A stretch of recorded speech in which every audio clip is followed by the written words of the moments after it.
An asteroid half the size of a football field could be worth more than the Super Bowl.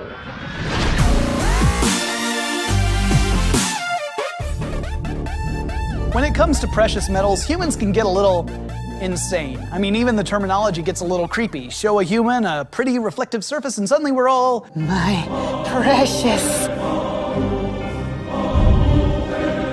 But despite its high profile, gold's not really that precious a metal. For that, we need to look at the platinum group metals like rhodium. That's a much higher bidding price. And platinum group metals can be found in everything from catalytic converters to jewelry. And while they're mega rare here on Earth, in other parts of the solar system, it's a different story.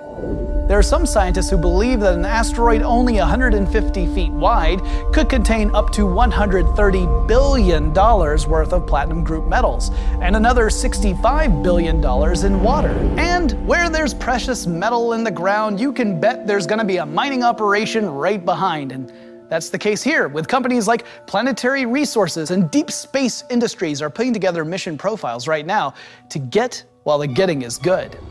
The outline offered by Planetary Resources starts with a series of small, cheap space telescopes called ARCIDs, which will survey the field of near-Earth asteroids.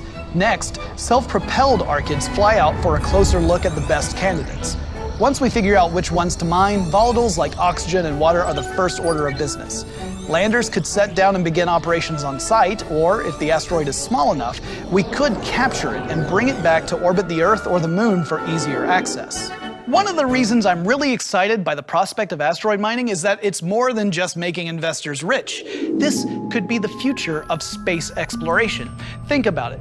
Asteroids could have massive amounts of ice on them, and ice, of course, is water. And that's not just good for astronauts who are a little thirsty. Water contains the building blocks for rocket fuel. Asteroids might have nickel and iron as well, which we have plenty of here on Earth. But in space, we could use it to make space colonies or new vehicles. And then there's the Armageddon factor. Planetary Resources co-founder Peter Diamandis says that there's the potential for a space mining operation to move an asteroid out of the path of an Earth collision.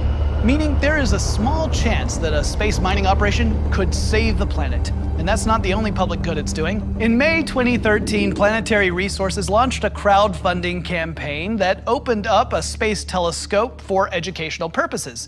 People who contribute can actually aim one ARCID any direction they like, perhaps even uncovering an undiscovered object. That's a pretty empowering idea that can get a lot of people really interested in science. Now, when it comes down to the core business model of asteroid mining, there's still a pretty big question mark. No one's really sure how much wealth is actually out there. Back in the 90s, one estimate said that there could be about $100 billion for every single person on Earth. Now, when you're talking about numbers that big, does the word precious really have any meaning? And I've got a question for all of you. Do you think that asteroid mining is absolutely crazy, or are these people really just ahead of the curve?